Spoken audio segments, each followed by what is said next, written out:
ধন্যবাদ মাননীয় স্পিকার। এই সংসদ দেশের সর্বোচ্চ সম্মানের জায়গা।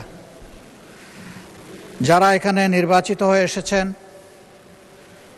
দেশের জনগণের সমর্থন, ভোট, ভালোবাসা, শ্রদ্ধা নিয়ে এসেছেন।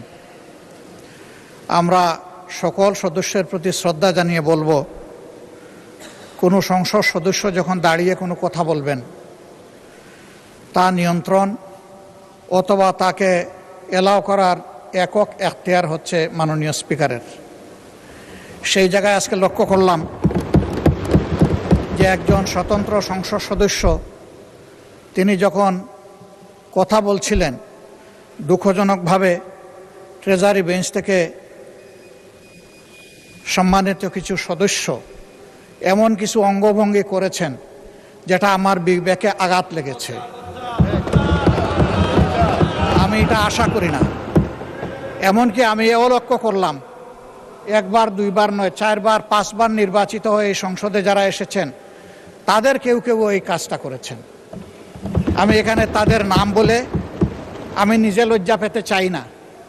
আমরা প্রথম দিনই অনুরোধ করেছিলাম ভালো কিছু সংস্কৃতির চর্চা হোক এখানে, এবং আমরা শিখতে চাই। আমরা জাতিকে নিজে শিখব, জাতিকেও আমাদের সাথে উদ্বুদ্ধ করব। মাননীয় স্পিকার, আজকে 2 বারই লক্ষ্য করলাম যে ট্রেজারি বেঞ্চ যেখানে আপনাকে সবচেয়ে বেশি সহযোগিতা করার কথা, সেখানে আপনি বারবার অনুরোধ করা পক্ষেও তিনারা চালিয়েই যাচ্ছেন। আপনি মাইক দেন নাই, তারপরেও সংসদে কি হচ্ছে আমরা কিছুই বুঝতে পারছি না। আর শেষমেশ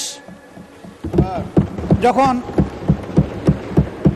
মাননীয় সংসদ সদস্য রুমিন ফারহানার বক্তব্য চলছিল, বিষয়টা একেবারেই অগ্রহণযোগ্য যা করা হয়েছে। আমি এটার জন্য দুঃখ প্রকাশ করছি এবং আমি এটার নিন্দা জানাতেও বাধ্য হলাম। ধন্যবাদ মাননীয় স্পিকার।